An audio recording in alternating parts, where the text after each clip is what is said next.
yang akan disampaikan oleh Bapak Ustadz Susilo Utomo SIV, kami persilakan.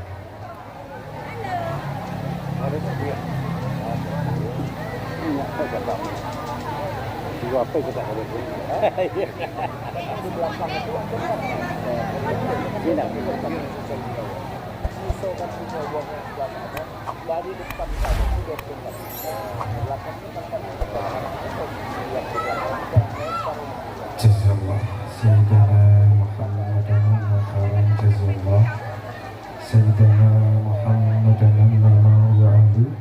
Assalamualaikum warahmatullahi wabarakatuh.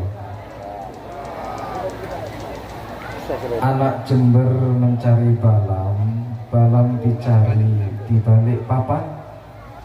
Dari dengar jawab salam seperti lansia belum sarapan. Assalamualaikum warahmatullahi wabarakatuh. Alhamdulillah, alhamdulillahil qail fi kitabihil karim. A'udzu billahi minasyaitonir rajim. Wa idh ibtala Ibrahim rabbuhu bikalimatin fa'atammahun. Wassalatu wassalamu ala sayyidina Muhammadinil qail. Muru auladakum bis-shalah wa hum abna'u sab'i sinin wadribuhum 'alaiha wa hum abna'u 'ashri sinin. Wa ala alihi wa ashabihi wa mawala. La haula wa la quwwata illa billah. Wa ba'du, yang terhormat Bapak Kades Kota Baru beserta jajaran yang sempat hadir, Bapak Kadus hadir, Bapak Kadus hadir, Bapak RT hadir, alhamdulillah. Bapak P2 UKD hadir, Bapak Ketua MPD, Ketua BPD, alhamdulillah. Kenapa kita sebutkan? Karena mereka adalah sohibul wilayah, yang mempunyai wilayah Kota Baru. Walaupun desa tetap jadi kota, dan alhamdulillah sekarang sudah mulai kayak Kota Baru ini, Pak. Betul? Saya masuk di Oku Timur 96, itu masih sepi, Pak. Sekarang sudah kayak kota, meskipun belum kota sesungguhnya, tapi tetap namanya Kota Baru. Yang terhormat Kepala Desa Tanjung Kemala, bukan Tanjung Kemala Barat, Tanjung Kemala, Bapak Sangkut Nuri. Yang terhormat Sohibul Hajah, Bapak Hendri, betul, Ibu Renti Mareta. Insya Allah keluarga ini diberkahi Allah hari ini dan selanjutnya, amin ya rabbal alamin. Ananda yang baru dipotong burungnya, Dava Anugrah Pratama. Dava ini apa artinya, Pak? Bu, artinya apa, Pak?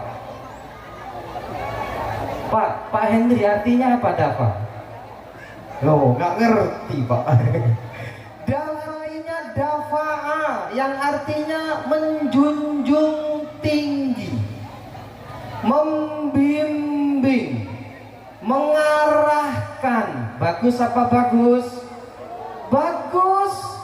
Dan Nabi itu sering mengatakan bahwa nama adalah doa. Bagus namanya, Masya Allah.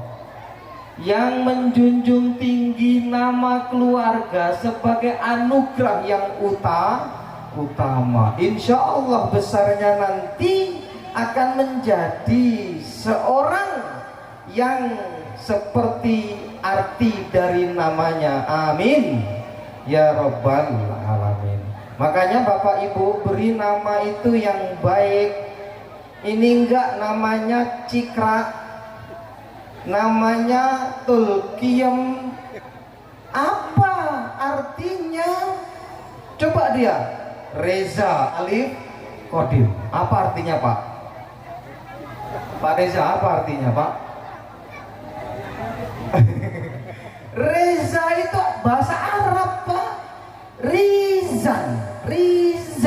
Riza itu artinya pembawa kebaikan. Oh, amazing. Pembawa kebaikan. Wajar jadi anggota dewan 4 periode. 4 periode apa 5 periode Pak? 4, mau 5 Pak ya? Masya Allah. Kabarnya masih mau nyalon lagi Pak. Kelemaan kalau ya. Insya Allah beliau akan nyalon lagi di Dapil 1 Pak ya, Insya Allah. Dan kita doakan beliau tetap akan membawa kebaikan untuk Oku Timur, karena beliau di Komisi 1 ya Pak ya. Alhamdulillah. Ibu Bapak mendukung terus ya Bapak Alif Kodim. Bayangkan pembawa kebaikan yang lurus. Alif itu bengkok apa lurus? Lurus. Alif itu gini, vertikal. Hubungan sama Allah bagus, hubungan sama manusia bagus. Reza Alif Kodim. Kodim itu yang dahulu.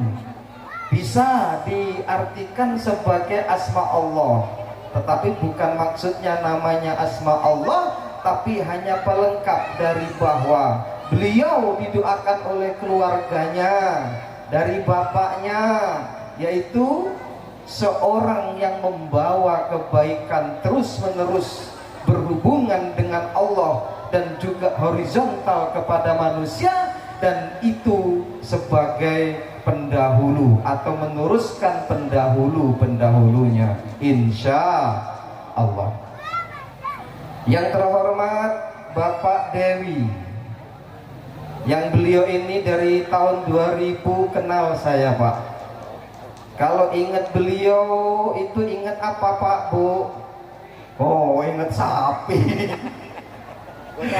Saat ingat sapi ingat beliau, atau saat ingat beliau ingat sapi? Pak Reza ini aneh-aneh pulau. Artinya beliau terkenal. Dari mulai saya masuk Oku Timur, waktu itu masih bujang, sudah kenal dengan beliau ini. Insya Allah berkah. Yang terhormat keluarga besar dari Banten, dari Tanjung Karang dan manapun, yang beliau juga ada Bapak Yuli. Betul Bapak? Pak Yuli yang sudah bubuh luwak nyanyinya. Bayangkan tuh, masih kuat berdiri.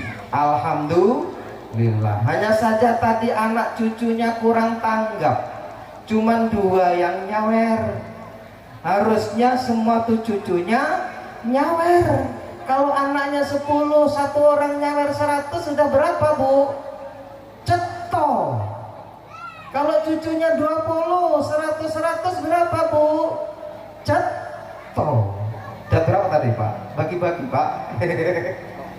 Alhamdulillahirabbil alamin. Bapak Ibu hadirin sekalian, yang insya Allah tidak bisa saya sebutkan satu persatu, tapi yakin pagi menjelang siang ini kita semua diberkahi Allah. Amin. Amin ya Rabbal alamin. Berkah hidup kita, amin. Berkah usaha kita, berkah istri kita, berkah anak kita, berkah rezeki kita, berkah jabatan kita, berkah sawah kita, berkah semuanya berlimpah tanpa susah payah. dan akhirnya bisa ziarah ke Mekah dan Madinah meskipun ada wacana dana haji naik. Insya Allah walaupun naik kita bisa bayar. Walaupun mahal insya Allah kita bisa bayar, dan sampai di ziarah Mekah dan Madinah ada di sana makam Rasulullah Shallallahu Alaihi Wasallam. Bapak Ibu hadirin sekalian yang dirahmati Allah,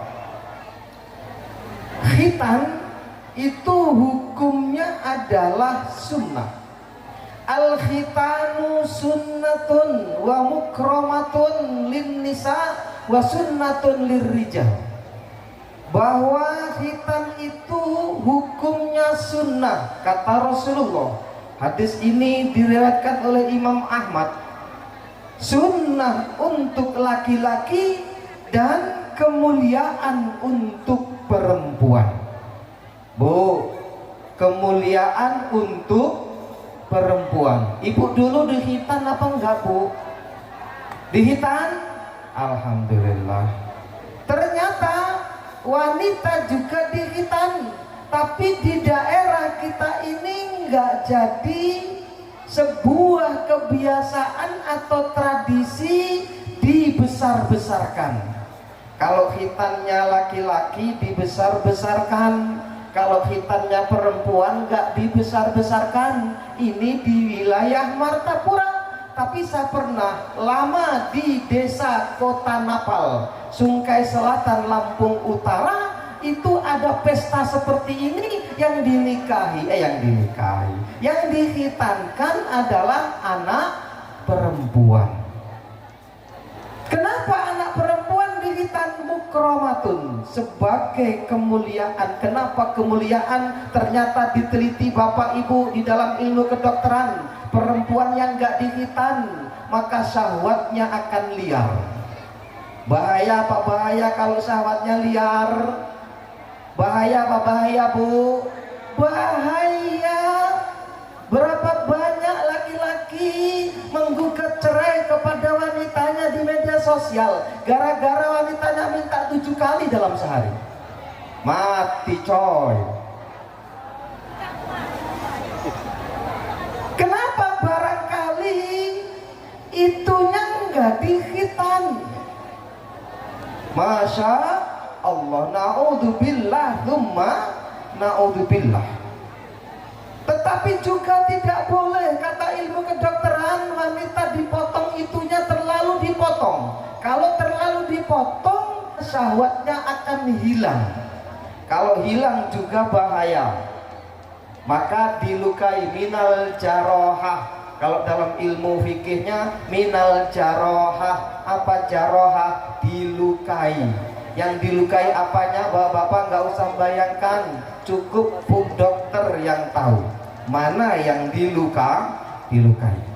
Tetapi di dalam majmu'ul ulama yang disebut jumhurul ulama, kalau saya sebut jumhurul ulama itu adalah mazhab Maliki, mazhab Syafi'i, mazhab Hambali. Ketiga mazhab ini sepakat hukum sunat, hukum khitan bagi laki-laki wajib. Apa Pak? Wajib. Wa mustahabun lin nisa, dan baik atau sunnah bagi perempuan. Kalau tadi hadis Rasulnya sunnah untuk laki-laki dan apa tadi Pak? Sunnah untuk laki-laki dan perempuan itu hanya sekedar dianjurkan dalam hadisnya. Tetapi jumhurul ulama mengatakan wajib bagi laki-laki dan sunnah bagi perempuan. Kalau Rasul ngomong sunnah bagi laki-laki dan kemuliaan dihitan bagi perempuan, tetapi sesungguhnya hukum meningkat menjadi wajib. Kenapa wajib? Ada kaidah usulul fiqh. Gini Bapak, hukum itu kalau dicari di dalam Al-Quran tidak ada, di dalam hadis tidak ada, itu nanti ada namanya ijma, ada namanya qiyas, dan ada namanya usulul fiqh. Usulul fiqh ini adalah aslinya ilmu fikih.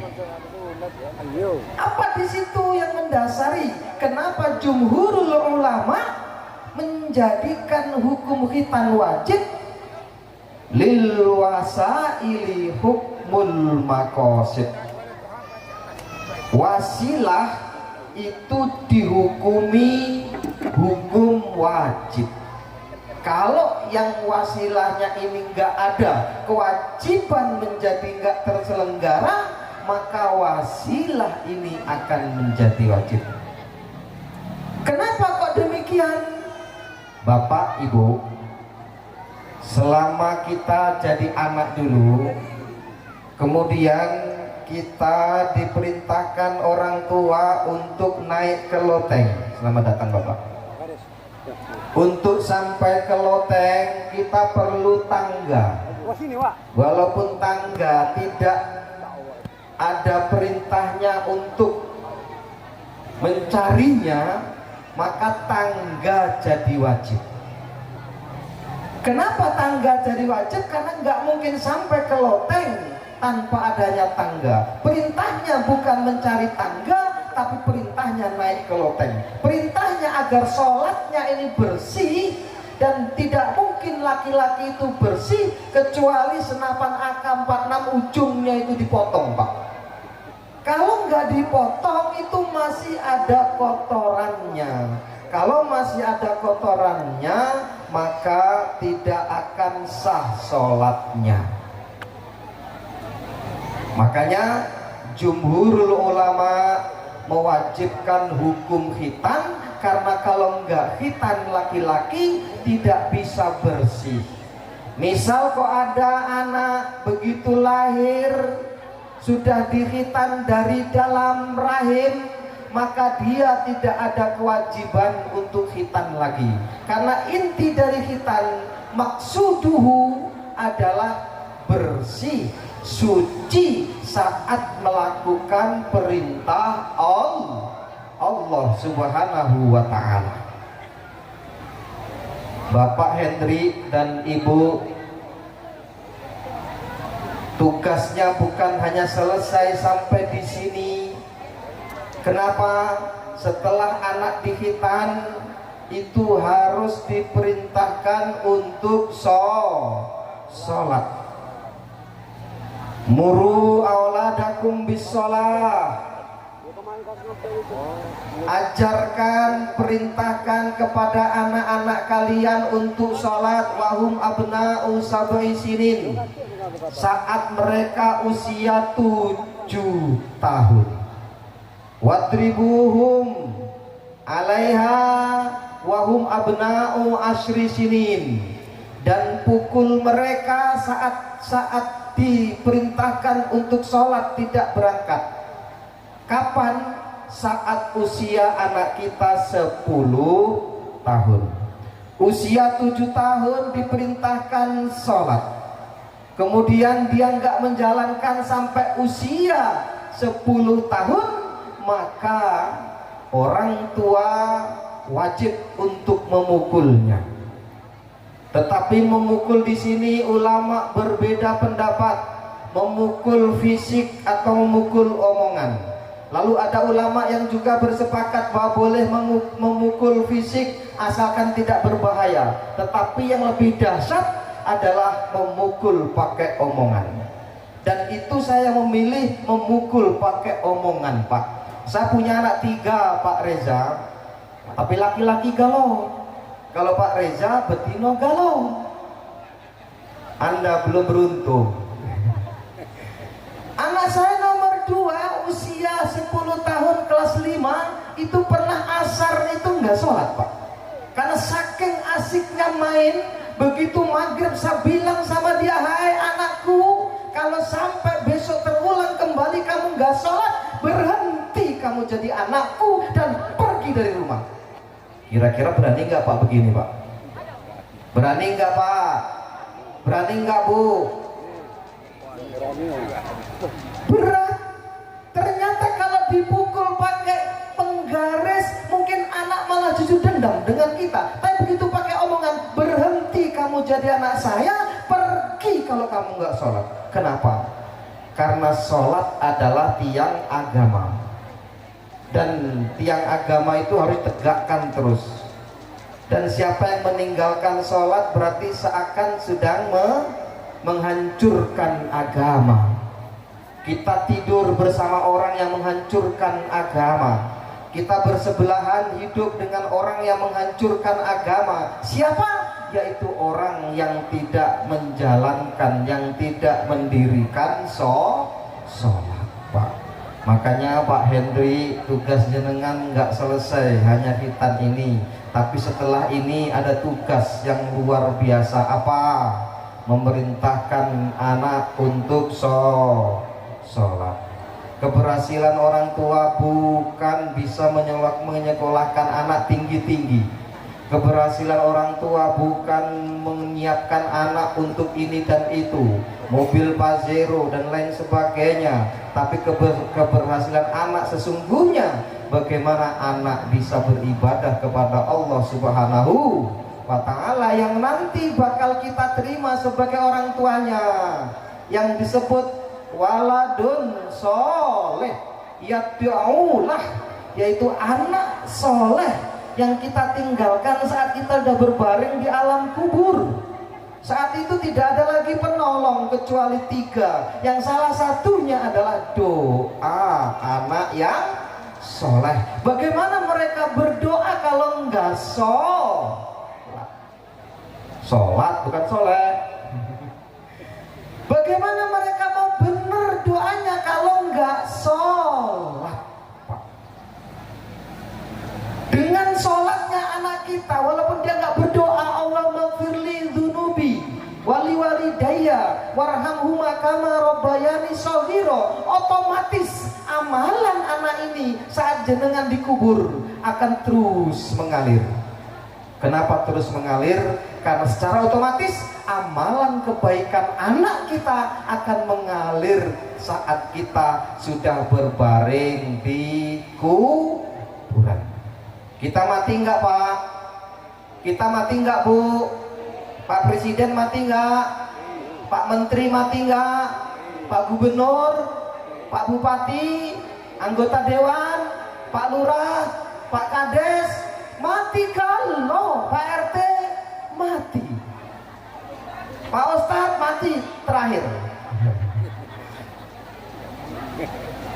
Dan di dalam kitab Nasaihul Ibad itu disebutkan annal kuburo bahrun nadamah, bahwa sesungguhnya di kuburan itu adalah tempat yang sangat menyesal, penyesalan yang tidak mungkin kembali Pak. Kenapa menyesal? Salah satunya nggak ada anak satupun yang mendoakan dia. Pernah Ibu, Bapak, seorang soleh bermimpi, yang mimpinya itu ketemu sama orang-orang yang sudah mati. Saat itu si soleh ini menulis kitab dan mimpinya disertakan di dalam kitabnya. Dia bermimpi melihat orang metik bunga, melihat orang metik daun, melihat orang memetik buah. Lalu ada seorang yang tidak memetik daun, seseorang yang tidak memetik buah, seseorang yang tidak memetik pohon, memetik daun pun tidak, bunganya juga tidak. Lalu kemudian si soleh ini berkata dan bertanya kepada si fulan yang tidak memetik apa-apa, "Hai fulan, kenapa engkau tidak memetik apa-apa? Engkau tidak memetik daun, engkau tidak memetik bunga, engkau tidak memetik buah." Apa jawaban orang ini? Jawabannya, tidak satupun dari anak dan keluargaku mendoakanku. Jadi anak yang berdoa, keluarga yang berdoa kepada si mayit, sampai apa enggak Pak? Sampai enggak Bu doanya? sampai. Kalau nggak percaya mati odisip. Nanti pasti akan merasakan betapa butuhnya orang yang di dalam kubur terhadap doa-doa, terhadap fatihah-fatihah yang dikirim anak-anaknya. Dan itu tidak mungkin kita dapatkan kecuali kita punya anak yang soleh, bukan anak yang toleh. Ada dua anak ini Pak, ada anak yang soleh, ada anak yang toleh. Kalau toleh ini disuruh sholat toleh, disuruh ke warung toleh, disuruh belajar nggak sampai sekolah, ini namanya anak toleh. Insya Allah Dava Anugrah Pratama menjadi anak yang soleh, yang menjadi qurratul ain, pandangan kebanggaan keluarga, yang menjadi tumpuan keluarga, sebagai orang yang mengangkat derajat keluarga. Amin ya robbal alamin. Terakhir 3 menit terakhir Pak, gak apa-apa Pak, izin 3 menit lagi. Pak Reza 3 menit lagi, Pak Kades 3 menit lagi. Boleh nggak apa? Ada seorang dokter di sebuah perguruan tinggi yang ternama di Bandung. Mungkin ada juga yang pernah browsing. Coba browsing Pak, dokter di perguruan tinggi Bandung yang menyesal karena konsepnya. Coba googling Bu, Pak, ada. Seorang dokter itu menceritakan betapa hebatnya dia. Dengan apa hebat dia? Karena punya program atau punya semacam cara, metode bagaimana cara dapat menyekolahkan anak ke luar negeri. Anaknya 3, laki-laki semua, dan semuanya ke luar negeri sekolahnya.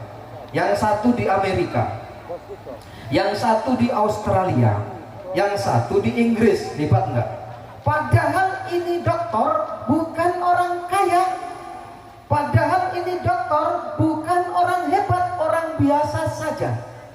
Tetapi karena konsepnya yang hebat ini, hingga dia terkenal, diundang simposium, diundang untuk bedah buku dia, diundang untuk sarasehan dan lain sebagainya, karena hebatnya konsep. Dan seluruh orang yang menjalankan konsep beliau ini berhasil menyekolahkan anak ke luar negeri. Hebatlah dia Pak. Tetapi pada akhirnya semua bukunya yang sudah menjadi bestseller ketika itu ditarik kembali oleh bapak ini karena sebuah insiden yang dahsyat. Insiden apa yang terjadi? Saat itu istrinya sakit keras. Saat istrinya sakit keras, anak yang pertama ditelepon, "Nak, pulanglah nak." Anak yang di Amerika ditelepon, "Pulanglah nak, ibumu sakit keras." Apa jawaban anak ini? "Aku tidak bisa pulang ayah, karena aku sudah mendapatkan pekerjaan yang ternama di sini. Tidak mungkin bagi karyawan baru untuk resign sementara atau untuk libur sementara. Tidak bisa ayah, aku tidak bisa pulang." Kira-kira bayangkan ibu punya suami sakit, lalu anaknya ditelepon suruh pulang, ndak pulang, kira-kira hatinya hancur apa hancur? Hancur. Anak kedua ditelepon yang di Australia, "Nak, pulanglah nak, ibumu sakit keras." Apa jawaban anak ini? "Aku sedang menyusun skripsi skripsi S2 itu bukan skripsi apa? Tesis. Dan nggak mungkin, karena untuk 1 minggu ke depan ini saya sudah ada agenda untuk ketemu sama dosen. Nggak bisa pulang saya ayah." Lalu anak yang ketiga dengan harapan yang terakhir dari bapak ini, "Nak, pulanglah nak, ibumu sakit keras." Apa jawaban anak ini? Aku sedang menyusun skripsi ayah, gak mungkin aku pulang. Coba kalau anaknya di pesantren, maaf sekali maaf, gak disekolahkan ke luar negeri Amerika, kira-kira boleh pulang gak Pak kalau ibunya sakit? Ketika kita sekolahkan di SMA sini, kira-kira boleh pulang nggak? Boleh, karena di Amerika yang di sana itu Masya Allah keadaannya nggak seperti di kita. Mereka itu ukuran keberhasilannya adalah materi. Orang itu bisa disebut sukses kalau bisa beli mobil. Orang itu bisa disebut sukses kalau dia bisa punya ini, punya jabatan ini. Orang itu bisa disebut sukses kalau dia gelabor hidupnya. Karena mereka tidak kenal rugi, mereka tidak kenal yang namanya bangkrut. Yang mereka kenal hanyalah untung dan untung. The time is money. Lalu seminggu kemudian si ibu ini meninggal dunia. Saat meninggal, sudah meninggal, dibel lagi anak yang pertama, nak pulanglah, ibumu sudah tiada. Gak bisa ayah, ini engkau yang ngajarkan kami untuk sukses. Ayah, kami sudah sukses, gak perlu hadir di pemakaman ibu. Nomor dua, dibel, nak pulanglah, pulanglah, ibumu sakit, ibumu sudah meninggal nih, pulanglah. Gak bisa ayah, saya karyawan baru, gak mungkin meninggalkan ini. Dan ini rekomendasi bapak. Kenapa bapak menyekolahkan kami ke luar negeri? Lalu yang ketiga juga begitu, gak bisa saya pulang ayah. Kira-kira sakit apa sakit ibu? Akhirnya si bapak ini menyimpulkan, ternyata keberhasilan dia menyekolahkan ke luar negeri yang hanya glamor dunia, dia sudah mulai merasakan bagaimana kesepian agamanya. Saat itu kemudian semua asetnya dijual dan dia menyepi di daerah Bandung, di daerah Jawa Barat, dan kemudian membuka sebuah perguruan tinggi Islam yang harapannya cucunya nanti ada yang mengikuti jalannya. Dan bayangannya apa Bapak, keberhasilan manusia zaman modern ini bukan hanya sekedar materi yang glamor, tapi saat nanti kita di kuburan ada anak kita yang mendoakan kita. Dan insya Allah Dafa Anugerah Pratama menjadi anak yang menjadi idaman bapak dan ibunya, insya Allah.